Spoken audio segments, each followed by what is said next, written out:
윤석열 대통령이 민정수석실을 되살린 걸 두고 여야는 상반된 입장을 내놨습니다.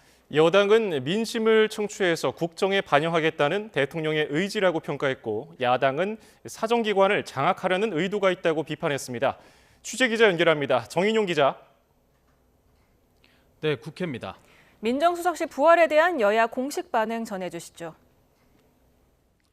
네, 국민의힘 정의용 수석 대변인은 논평을 내고 이번 민정수석실 신설의 모든 초점은 오직 소통이라고 강조했습니다. 민심 청취 기능이 부족하다는 여러 우려의 목소리를 듣고 가감없이 민심을 청취해 국정 운영에 반영하겠다는 강한 의지라는 겁니다. 정 수석 대변인은 그러면서 민정수석실 신설로 정책 현장에서 발빠르게 여론을 수렴해 국민을 위한 체감형 정책 마련에 총력을 기울일 것이라고 덧붙였습니다. 반면 민주당은 최민석 대변인 명의 논평에서 총선 패배 후 약화하는 사정기관 장악력을 높이려는 포석이라고 비판했습니다. 검찰과 경찰 등을 통제, 중앙집권적 대통령제를 강화한 민정수석실이 이번에도 그렇게 쓰일 거란 주장입니다. 이어 김주현 신임 민정수석은 박근혜 정부 법무부 차관으로 우병우 민정수석과 함께 사정기관 통제에 앞장섰던 인물이라는 점도 부각했습니다. 윤 대통령의 모레 기자회견에 대해서도 여야는 다른 목소리를 내고 있죠? 네, 그렇습니다. 여당은 윤 대통령이 총선 민의를 받들려고 한다며 소통 의지를 부각하는 모습입니다.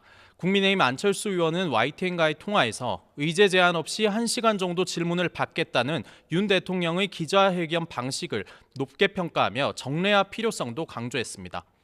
국민의힘 황우여 비상대책위원장은 향후 3년의 국정 운영을 어떻게 할 것인지 큰 그림을 보여주길 기대한다며 민생을 핵심 키워드로 언급했습니다. 들어보겠습니다.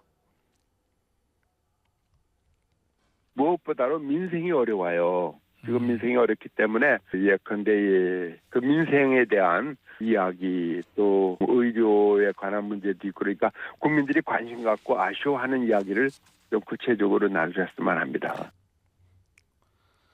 반면 민주당은 윤 대통령이 회견에서 주요 현안에 대해 어떤 생각을 갖고 있는지 명확히 밝혀야 한다고 촉구했습니다. 박찬대 원내대표는 최상병 특검법과 함께 이재명 대표가 제안한 민생회복 지원금에 대한 윤 대통령의 입장을 이야기해야 한다고 강조했습니다. 이것도 들어보겠습니다.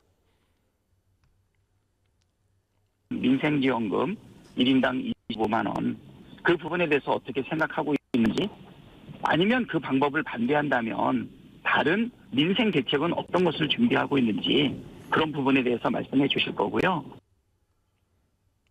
다만 민주당 원내 핵심 관계자는 YTN과 통화에서 이번 회견에서도 일방적인 입장만 강요하지 않을까 우려된다며 국정기조 전환 의지를 확인하긴 어려울 것으로 내다봤습니다. 네, 각 정당 상황도 알아보죠. 먼저 국민의힘 황우여 비상대책위원장은 비대위 체제 구성에 속도를 내고 있다고요.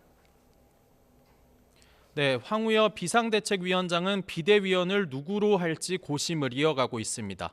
황 비대위원장은 YTN과의 통화에서 모레 원내대표 선거가 끝난 이후 최종적으로 비대위 구성을 마무리하겠지만 현재 비대위원 규모로 4명에서 6명 정도를 검토하고 있다고 밝혔습니다.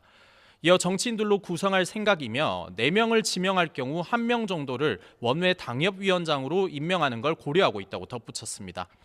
황 비대위원장은 또 라디오 인터뷰에서 당대표를 뽑는 전당대회 시점을 두고 당원 반영 비중 등 룰 확정을 위한 시간과 원내대표 선거 등을 고려하면 기존 예상 시점인 6월 말이나 7월 초보다 한 달 이상 더 지연될 것으로 전망했습니다. 국민의힘 원내대표 선거는 이종배, 추경호, 송석준 의원의 3파전으로 진행되고 있습니다.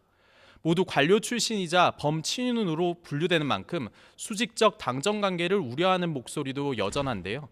원내대표 선출 전날인 내일 정견 발표회가 당선의 변수로 작용할 것이란 분석이 나오고 있습니다. 그리고 민주당은 오늘 원내대표단 구성을 마무리했다고요? 네, 민주당 박찬대 원내대표는 원내대변인과 부대표 등을 임명하며 1기 원내대표단 22명 구성을 마무리했습니다. 원내대변인으로 윤종군, 노종면, 강유정 당선인이, 원내대표 비서실장으로는 정진욱 당선인이 임명됐습니다. 부대표에는 곽상원 당선인과 김남희 당선인 등 15명이 이름을 올렸습니다. 민주당에선 오늘부터 차기 국회의장직에 도전하는 후보자 등록도 시작됐는데요. 조정식 의원은 오늘 출사표를 던지며 민생 개혁 입법을 신속히 처리하고 대통령의 거부권 남발을 시정해야 한다며 국회의장으로서 해야 할 일을 과감히 할 것이라고 밝혔습니다. 우원식 의원도 출마 기자회견에서 삼권 분립 훼손에 단호히 맞서는 개혁의장이 되겠다며 자신이 윤석열 정권의 민주주의 후퇴와 맞서 싸울 적임자라고 강조했습니다. 중립성이 핵심인 국회의장 자리이지만 후보로 예상되는 정성호 의원, 추미애 당선인까지 4명 후보 모두 정파성을 강하게 드러내고 있다는 평가입니다. 5선 박지원 당선인의 출마 여부도 관심사인데요. 박 당선인은 YTN 취재진에게 출마 여부를 아직 결정하지 않았다며 고민하고 있다고 말했습니다. 후보 등록은 내일 마감되고 국회의장 경선은 오는 16일 치러집니다. 지금까지 국회에서 전해드렸습니다.